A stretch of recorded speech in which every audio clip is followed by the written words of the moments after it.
그래서 한마디로 얘기하자면은 요 얘기가 누구냐면은 피케티는 틀렸다고 얘기를 합니다. 저는 피케티가 우리나라에도 옳다라고 생각을 하거든요. 근데 이 장하성 교수님은 피케티는 한국에서는 틀렸다고 얘기를 해요. 뭐라고 얘기하냐면은 선진국의 경우에는 이 재산소득 때문에 불평등이 생기는 건데 우리나라에서는 재산소득 때문이 아니라 임금 불평등 때문이고, 말하자면 삼성전자에서 일하는 과장이 연봉이 한 1억 2천 정도가 돼요. 근데 삼성전자에 납품하고 있는 뭐 4차 하청업체의 과장님들은 연봉이 한 3천, 4천 정도밖에 안 되죠. 이게 핵심적인 문제고, 이 문제를 해결하기 위해서는 재벌 문제를 풀어야 된다라고 얘기를 하는 겁니다. 그러다 보니까 이분들은 피케티 같은 해법을 얘기를 하는 게 아니라 피케티와는 굉장히 거리가 먼 해법을 얘기를 해요.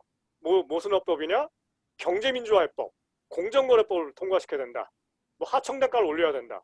왜냐면 이런 하청단가 올려야 된다, 뭐 재벌 해체해야 된다 이런 얘기는 피케티 지역에 전혀 안 나와요. 이런 얘기들은 선진국에 그런 얘기도 없으니까.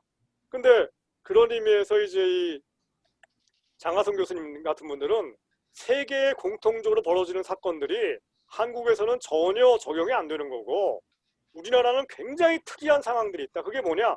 재벌이라는 거고, 재벌을 깨지 않는 이상 우리나라는 선진국이 될 수 없다라는 얘기를 하는 건데, 저는 글쎄올시다. 제가 볼 때는 한국에서 일어나는 현상의 대부분이 선진국에서도 똑같이 일어나고 있습니다 라고 얘기를 하는 거예요. 그게 바로 신자유주의라는 거죠. 바로 이 책이에요. 이분이 장하성 교수님이고요.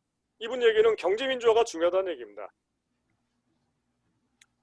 저는 이런 생각입니다. 이건 제 얘기예요. 이분 누군지 아시죠? 서장훈이에요. 서장훈이 그 착할 건물주라고 여기저기 나오는 거 아시죠? 이 친구가 이제 농구 선수였잖아요. 농구해가지고 받은 뭐 1년에 한 몇십억씩 벌었겠죠? 이거를 이제 안 쓰고 아껴가지고 그걸 가지고 빌딩을 산 거예요. 아마 이게 대충은 모르겠는데 빌딩이 뭐 한 뭐 1,000억, 2,000억짜리가 있나 봐요. 근데 이거를 이제 임대료를 뭐 깎아주기도 하고 그래갖고 착한 건물주로 나오는데, 어쨌든 이 친구가 이 빌딩을 몇 개 갖고 있어요. 다들 아시는 것처럼, 여러분 다 아시는 것처럼 전지현이 영화로 돈 몇백 번 거 가지고서 뭐 한남동이라든가 강남에 빌딩 산 거 다 안 하지 않습니까? 그런 것처럼 우리나라에서 요즘에 돈 좀 잘 버는 사람들이 월급 가지고만 삽니까? 그게 아니죠. 돈 제일 잘 버는 방법은 사실은 재테크하는 거예요. 재테크라는 건 뭡니까? 재산소득이죠. 근로소득이 아닌 거예요. 아까 얘기처럼 하면은 삼성전자에 근무하는 그 과장님 1억 2천 번도 받는데, 이 1억 2천 버는 사람들이 뭔가 우리나라의 불평등의 원흉이고 죄인들입니까?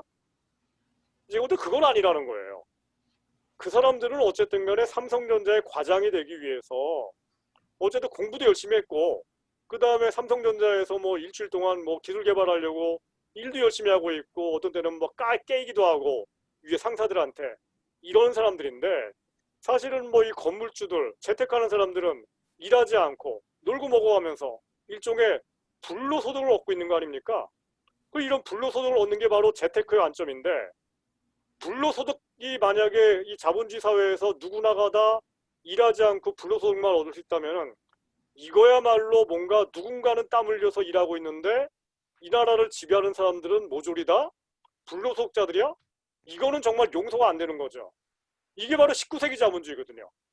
물론 이 서장훈 이 친구는 착하게 포장이 되고 있지만은, 만약에 뭐 우리 얘기하는 것처럼 만약에 오늘날 고등학생들이 얘기하는 것처럼 고등학생들의 꿈이 과학자가 되거나 의사가 되거나 엔지니어가 되거나 이러는 게 아니라 나는 꿈이 건물주가 되는 거야, 이런 얘기 많이 하셨습니까?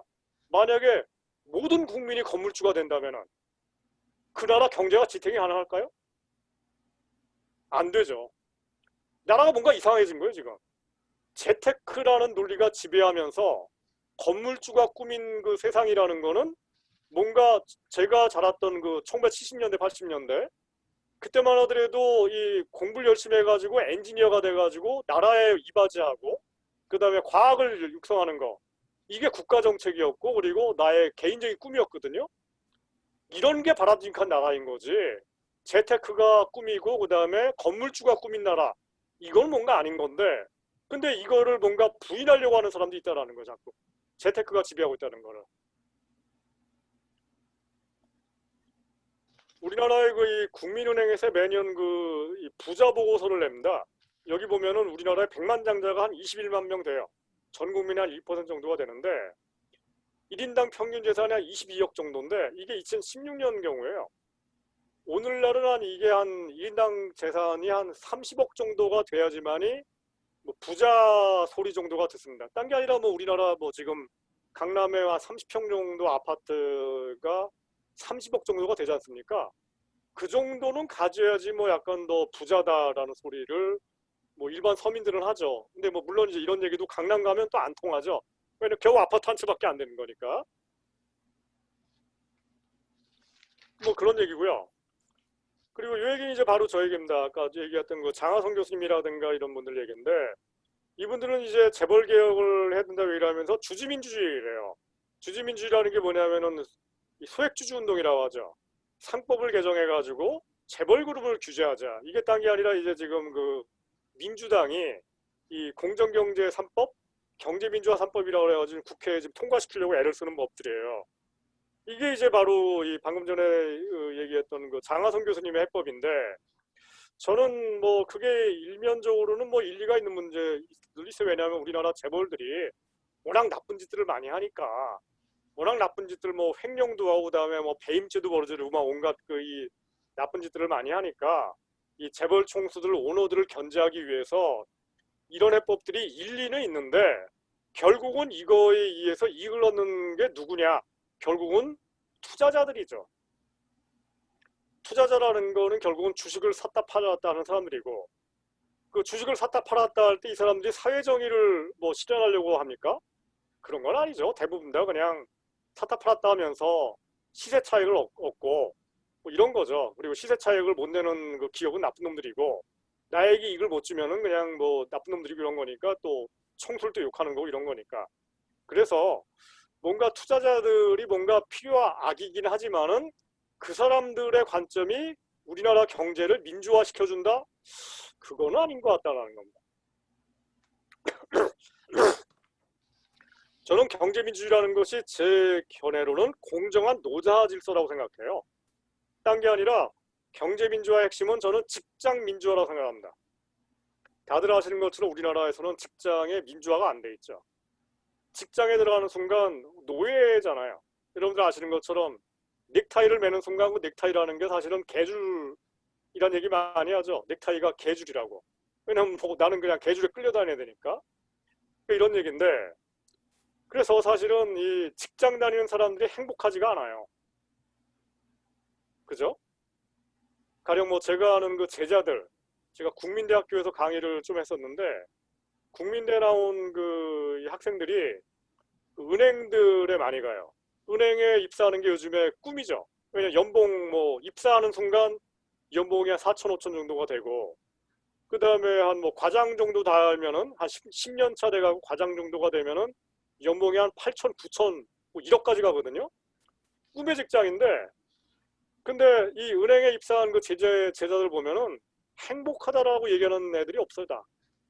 너무너무 쥐어짜가지고 일도 너무 많고 물론 이제 옛날과 달리 요즘에 뭐 은행들도 한 6시, 7시면 칼퇴근하는데 이 칼퇴근을 위해서 하는 그 노동 강도가 엄청나요. 그 다음에 더군다나 노동 강도만이 아니라 심리적인 압박. 뭐 다 아시죠? 뭐 여러분들 다 주변에서 경험하는 건데 은행원들이 뭐 주변에 뭐 일가 친척들 친구들한테 전화해가지고 카드 팔고 있고 막 그러지 않습니까? 그거 사실 못할 짓이거든요. 그 사실 뭐 앵벌이 하는 건데 이런 짓들 막 시키고 있고 그러니까 애들이 막 그냥 막 심리적으로 지쳐가요 그냥. 그래가지고 아시는 것처럼 은행에 입사해가지고 그만두고 나온 애들도 되게 많아요. 너무너무 힘들다고. 그게 이제 제가 볼 때는 그 직장 내 민주주의가 약하기 때문에 말하자면은 직장에 입사하는 순간 회사 밖에서는 민주주의가 있고 인권이 있는데 회사 안에서는 인권이 없고 민주주의가 없는 이게 바로 제가 볼 때는 19세기 자본주의인 거예요. 우리가 알고 있는 미국이라든가 유럽은 그렇지가 않거든요. 회사 안에서도 인권이 있고 여성의 권리가 있고 노동권이 있고 발언권이 있는 그런 나라들. 그게 이제 가령 뭐 제가 살았던 독일 같은 경우에는 가령 뭐 다임ler러 벤츠라든가 BMW라든가 시멘스라든가 이런 대기업들의 이사회의 절반이 직원들 대표예요. 우리나라는 이게 노동이사제로 들어와 있죠. 그 직원 대표라는 게 노동조합의 대표냐? 노동조합의 대표가 아니고요. 가령 삼성전자 같은 경우에 부장급 이하 전 직원이 투표해가지고 이사를 뽑는 겁니다. 그러면 이 사람들은 현장 노동자일 수도 있지만은 대부분의 경우에는 삼성전자에 근무하는 직원들의 절반이 석박사 인력들이거든요. 그 석박사 인력의 대표가 삼성전자 이사회에 들어가는 거예요. 이 사람들은 뭐 그러면은 예를 들어가지고 이건희 이재용 회장 일가가 회사를 위해서 일하는 게 아니라 뭔가 배임죄를 저질렀다. 그럼 내부 고발자가 되는 거죠. 이사회에서 다 들여다보니까. 그와 동시에 뭐 엘리엇이라든가 뭐 소버린 같은 건 투기 자본이 들어온다. 얘들하고 또 맞서 싸우는 거고. 이런 좋은 역할을 하는 거죠. 그런 의미에서 뭐 다들 아시는 것처럼 회사를 향해서 애사심이 강한 거는 대주주 내지는 창업자 일가들도 회사를 내 몸처럼 생각하지만은 사실은 회사를 10년, 20년 근무하는 종업원들, 뭐 이런 과장이나 부장검들은 이 회사를 내 회사처럼 생각하거든요. 이런 사람들이 이사회에 들어가는 것이 훨씬 더 낫다라는 게 증명되는 게 딴 게 아니라 여러분들 아시는 것처럼 독일에서 만든 지멘스에서 만든 발전기라든가 다임ler라든가 이 BMW가 만드는 그 자동차 품질이 세계 최고잖아요. 왜냐? 이거를 만드는 종업원들이 내 회사처럼 만드니까, 내 제품처럼 만드니까. 왜냐? 내 회사니까 실제로. 이렇게 된다는 겁니다. 그래서 하여튼 이런 것들이 바로 이제 저는 그 진정한 경제민주화라고 생각을 하는데 우리나라에서는 경제민주주의를 어쨌든 제가 생각하는 방식으로는 생각을 안 하는 것 같아요. 아무튼 피케티의 대안은 뭐 여러 가지가 있습니다. 방금 전에 얘기한 것처럼 이제 뭐 우리나라도 마찬가지지만은 여러 가지가 있는데 예를 들어 가지고 소득세. 우리나라도 지금 소득세가 누진적이죠. 가령 뭐 연소득이 3천만 원 안 되는 사람들은 사실은 연말정산 때 돌려받는 것까지 치면은 근로소득세를 거의 안 내는 거거든요. 거기에 비해서 가령 뭐 연봉이 한 1억 넘어가거나 한 2억 넘어가게 되면은 가령 뭐 이 과세표 기준으로 8,800만 원 넘어가면은 뭐 세율이 뭐 30% 넘어가죠. 이런 누진적으로 돼 있어요. 이거를 더 강화시키자라는 게 피케티의 대안이고요. 근데 이거는 뭐 우리나라 경우에는 이미 뭐 지난 10년간 차츰 좀 진행되고 있습니다. 그리고 이제 또 하나 누진적 부유세. 이거는 사실은 우리나라 경우에 이미 되고 있는 게 바로 종부세예요. 재산세도 마찬가지인데 재산세도 이 고가 재산의 경우에는 이 건물이랑 여기에 세율이 좀 높아지거든요. 일반적인 서민 재산보다는. 그런 것처럼 종부세 경우에도 뭐 6억, 뭐 9억, 그 다음에 뭐 15억, 20억 넘어갈 때마다 세율이 점점 높아져요. 누진적이죠. 근데 이제 피케티는 이제 이거를 뭔 얘기를 하냐면은 책에서 우리나라 경우에는 이거를 부동산만 하고 있는데 사실은 진짜 부자들 예를 들어 가지고 이건희 회장 얘기 보세요. 이건희 회장이 갖고 있는 부동산이 한남동에 있는 그 자택 한 250억 정도? 그거 말고는 제가 알기로는 별로 없어요. 이건희 회장이 갖고 있는 재산 중에서 거의 대부분은 삼성전자랑 삼성물산 주식이에요. 그게 가치가 한 10조에서 15조 정도가 되죠. 근데 그게 주식이죠. 근데 이 주식에서 발생하는 배당에 대해서 소득세를 내요. 종합소득세도 내고 있고 배당세도 내고 있고. 근데 이제 우리나라 경우에 예를 들어 가지고 이 주식에 대한 것만이 아니라 가령 뭐 은행 예금, 그 다음에 보험, 그 다음에 뭐 여러 가지 유가증권을 갖고 있는 사람들이 많아요. 그 다음에 이제 예를 들어서 국채를 갖고 있거나 아니면은 뭐 회사채를 갖고 있거나 이런 식인데 말하자면은 재산이 뭐 100억, 200억 넘어가는 사람들일수록 건물을 가진 사람들도 있지만은 상당 부분은 요즘에 뭐 유가증권, 채권, 회사채, 뭐 그다음에 뭐 요즘으로 치면은 미국의 뭐 테슬라 주식, 아니면 니콜라 주식, 아니면 뭐 요즘에 뜨고 있는 뭐 태양광 주식 이런 거를 갖고 있는 사람들이 굉장히 많은데 이런 주식에 대해서는 요즘에 이 부유세를 물리지 않고 있어요.